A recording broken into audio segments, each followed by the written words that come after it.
Olá pessoal, meu nome é Marcos Alencar, estamos aqui no canal Trabalhismo em Debate, descomplicando o direito do trabalho e trazendo ao debate resenhas diárias.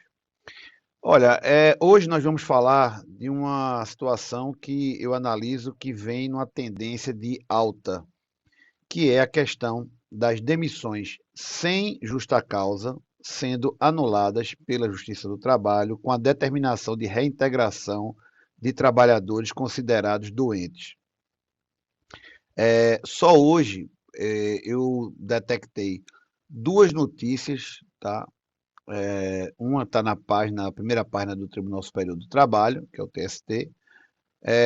Atendente dispensada quando investigava câncer de mama deve ser reintegrada.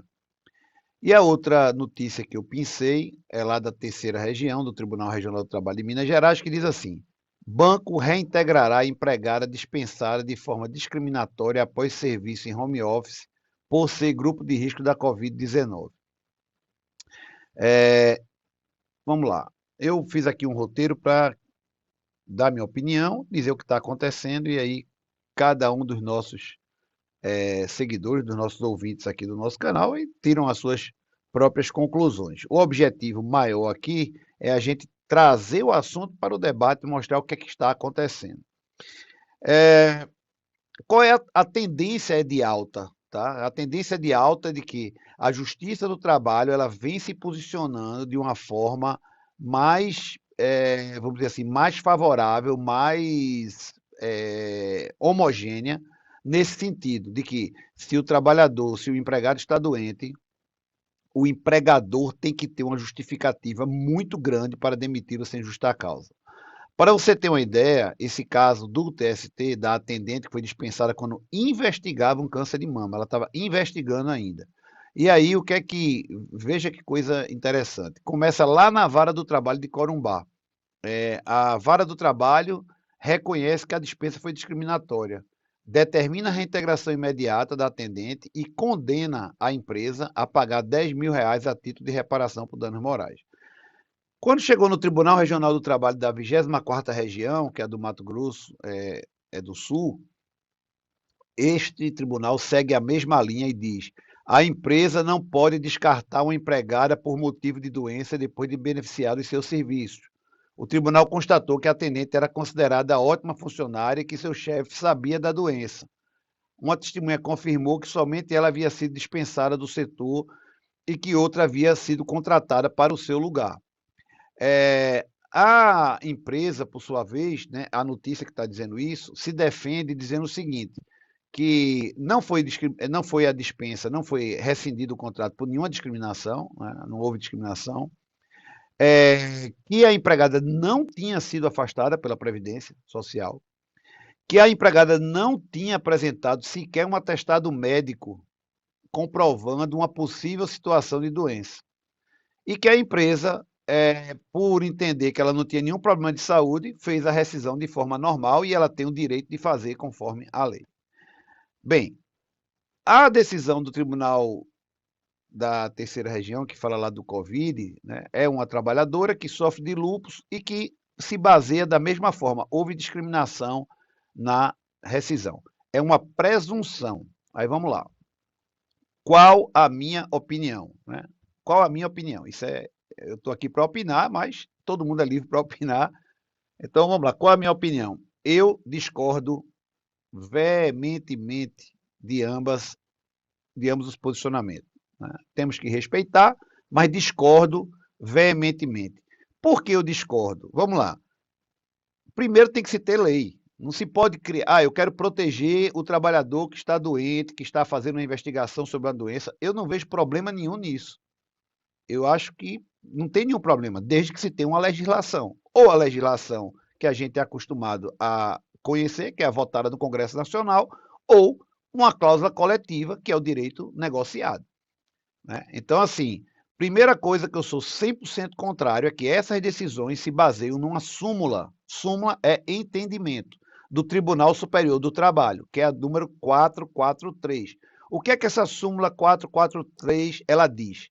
Dispensa discriminatória, presunção, empregado portador de doença grave estigma ou preconceito, direito à reintegração. Presume-se discriminatória a despedida de empregado portador de vírus HIV ou de outra doença grave que suscite estigma ou preconceito. Inválido ato do empregado. Inválido ato.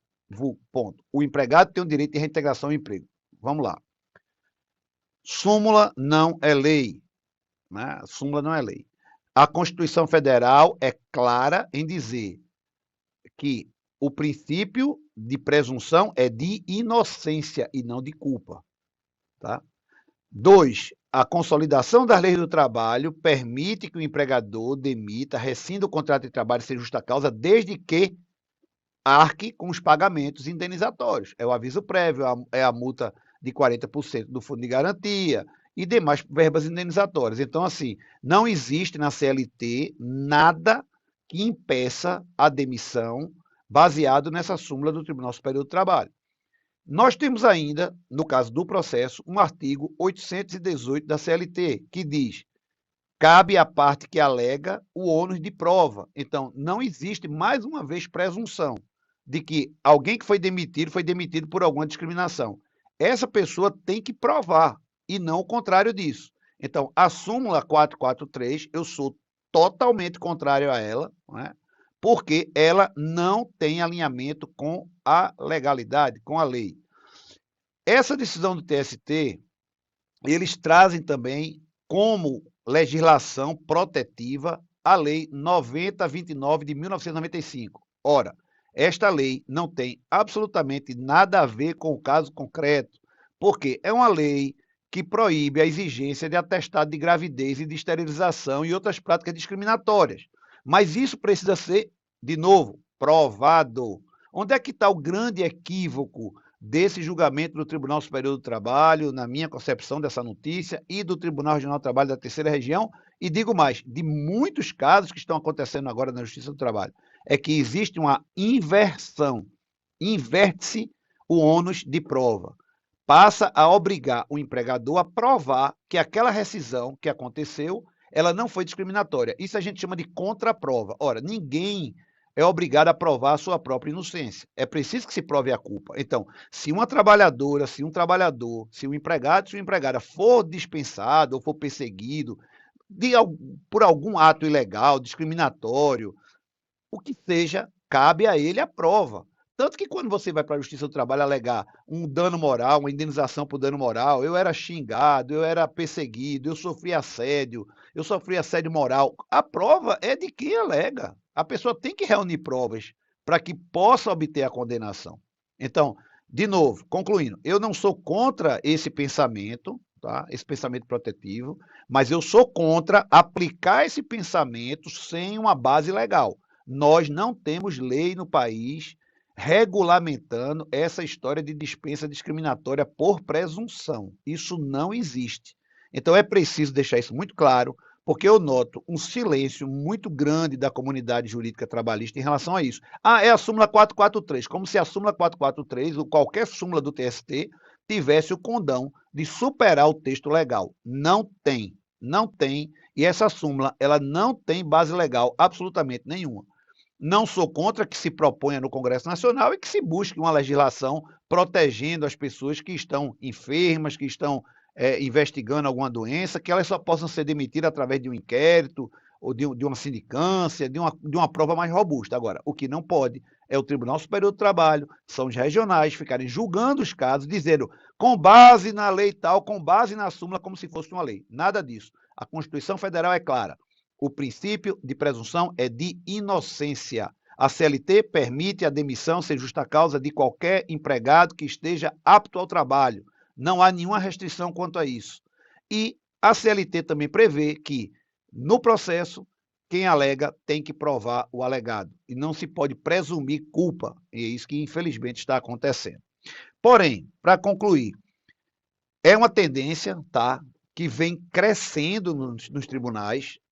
O que eu estou aqui defendendo e alertando é um pensamento minoritário.